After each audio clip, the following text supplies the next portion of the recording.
Amendment 2 be withdrawn. Amendment 2 is by leave withdrawn. Amendment 3, Baroness Kidron, not moved? Not moved. We now come to Clause 3, Amendment 4. Baroness Fox of Buckley. My Lords, I rise to move Amendments 4, 6, 7, 8, 12 and consequential Amendments 288 and 305, largely grouped under heading Exemptions. I'm also particularly sympathetic to Amendment 9, moved by the Noble Lords Lord Moylan and Lord Vasey in this group, and I will leave them to motivate that. And I look forward to hearing from the Noble Lord Knight an explanation for his Amendment 9A. Last Wednesday, we discussed the purposes of the bill, and there was much agreement across the Chamber on one issue at least, that we need to stay focused and to make sure that an already highly complex piece of legislation doesn't become even more unwieldy. My concern in general is that the bill already suffers throughout from being overly broad in its aims, resulting in restricting the online experience and expressions of everyone.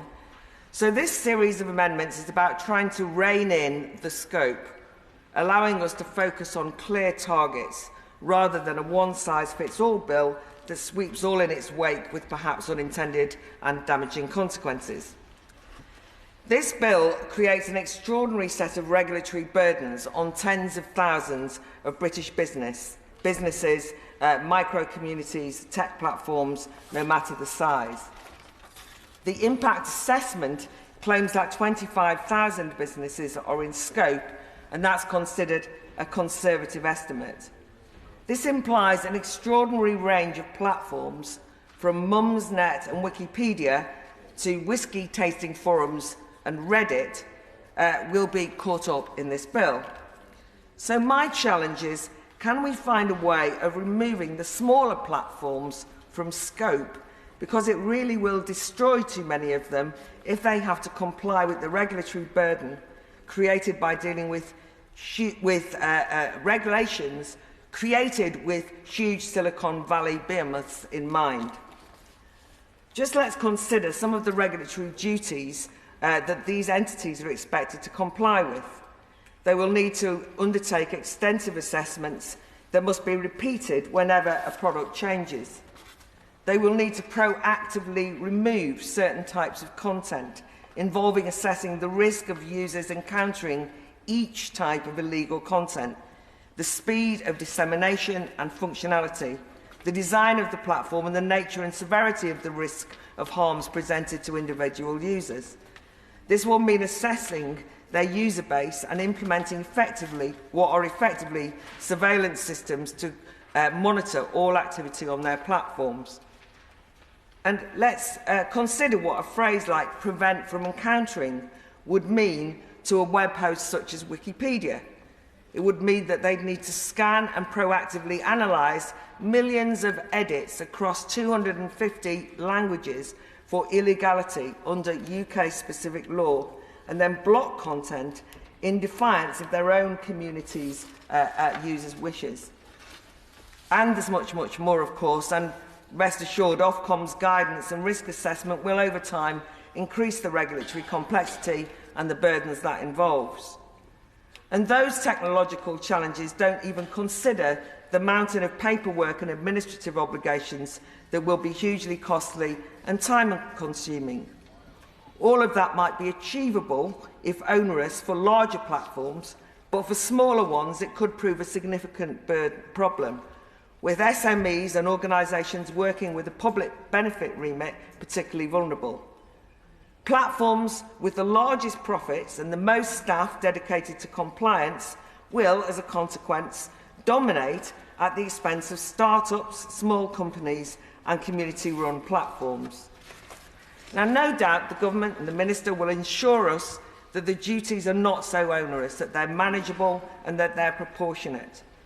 The impact assessment estimates that implementing the bill will cost businesses £2.5 billion over the first 10 years. But all the commentators that I've read think this is likely to be a substantial underestimate, especially when we are told in the same impact assessment that the legal advice estimates are estimated at costing 39.23 per hour.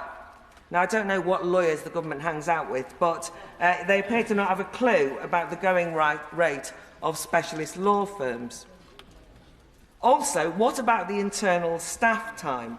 Again, the impact assessment assumes that staff will only require 30 minutes to familiarise themselves with the requirements of the legislation and 90 minutes to read, assess and change the terms and conditions in response to the requirements. Now, is this remotely serious? Even working through the groupings of amendments has taken me hours. It's been like doing one of those 1,000-piece jigsaws, but at least at the end of those, you get to see the complete picture. Instead, at the end of it, I felt as though somebody had just come in and thrown all the pieces into the air again. I was as confused as ever. If dealing with groupings of amendments to this bill is so complex, that's nothing on the bill itself, which is dense, often impenetrable. And the Minister last week helpfully kept telling us to read the explanatory notes document. Well, I've done that several times and I'm still in a muddle.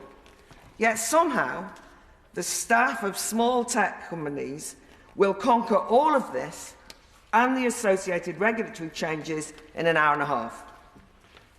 Many fear that this would replicate the worst horrors of GDPR, which in some estimates led to an 8% reduction in the profits of smaller firms, while it had little or no effect on the profits of large tech companies. And that doesn't even take into account the cost of the near-nervous breakdowns that GDPR caused for small organisations, as I know from my own colleagues at the Academy of Ideas at the time. So these amendments are trying to tackle this disproportionate burden on smaller platforms, those companies that are ironically often useful challenges and antidotes to big tech's dominance. The amendments exempt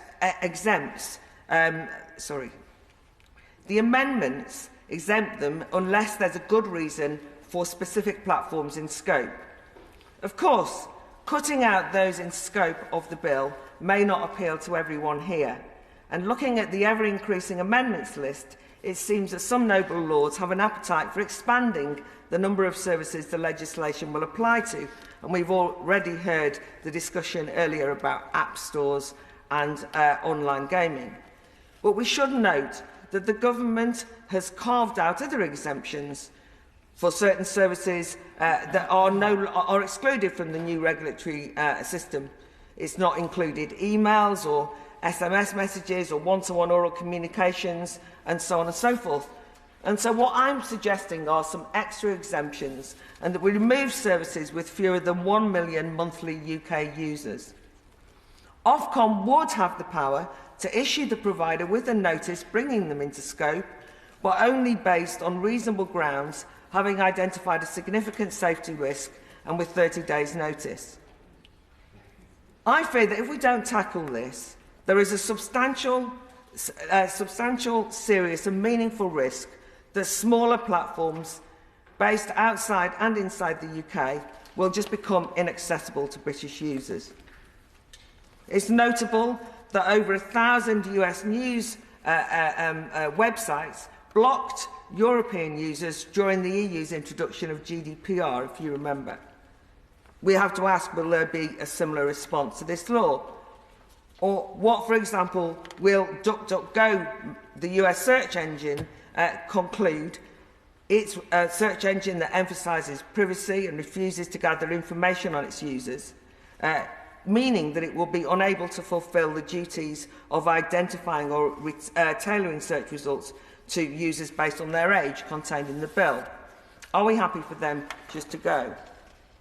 So I fear that this bill will reduce the number of tech platforms operating in the UK. This is anti-competitive. And I don't say that because I have a particular commitment to competition and the free market, by the way.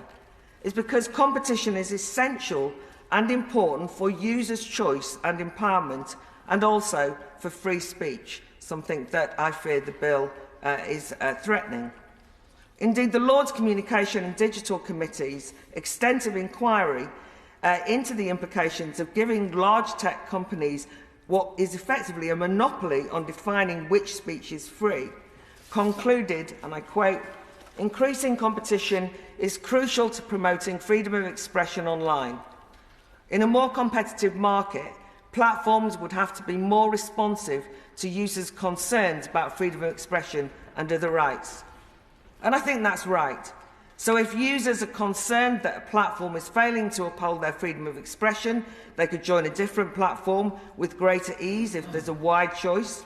But conversely, users who are concerned that they do not want to view certain types of material would be more easily able to choose another platform which prescribes said material in their terms and conditions. So I beg to move these amendments as a way of defending diversity, choice and innovation, and a feeble attempt at making this bill proportionate. Amendment proposed. Clause